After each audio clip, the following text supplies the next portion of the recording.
Waqt Breakfast News fuq One, il-Ministru Jason Azzopardi ma jgħidx kif, meta u b'kemm jorħsu l-kontijiet tad-dawlu l-ilma f'każ li l-Partit Nazzjonalista jirbaħ l-elezzjoni ġenerali.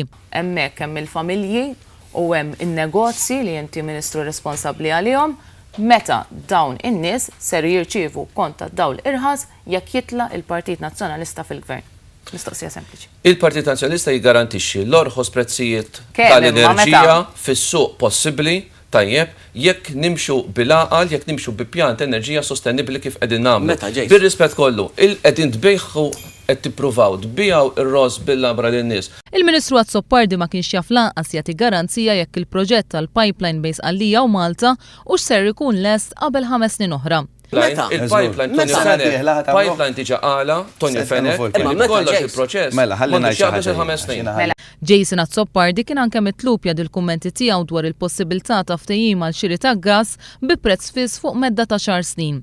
Dan wara li l-ħadd filgħodu, il-Professur Jonathan Stern mill-Università ta' Oxford iddikjara li ftehim bħal dan huwa possibbli. Għal Jason Azzopardi, iżda biex kumpanija privata tidħol għal dan it-tip ta' kuntratt trid tkun beċċun. Fl-istess ħin, iraħħas il-kontijiet u jillokja l-prezzijiet għal 10 snin.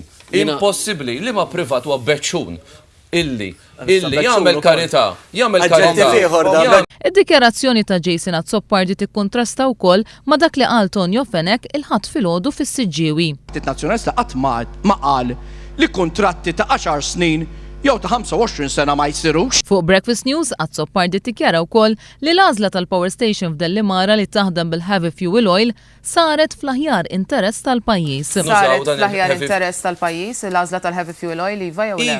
Iva. Il-Ministru Azzopardi żied jgħid li n-naħa ta' Xlok ta' Malta fejn hemm il-lokalitajiet ta' madwar il-Power Station ta' Dellimara u li jagħmlu parti mid-distrett li fuq ser jikkontesta, hemm l-inqas rata għolja ta' ażma f'Malta. L-inċidenza tal-ażma f'Malta l-inqas li hija fir-reġjun ta' Xlok ta' Malta.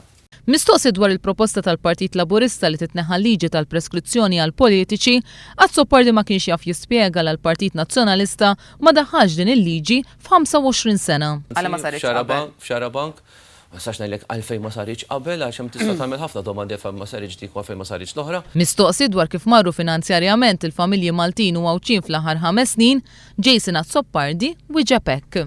Iva, bil-politika tal-Gvern ekonomika f'taħħar 5 snin, familji għandhom iktar flus fil-but,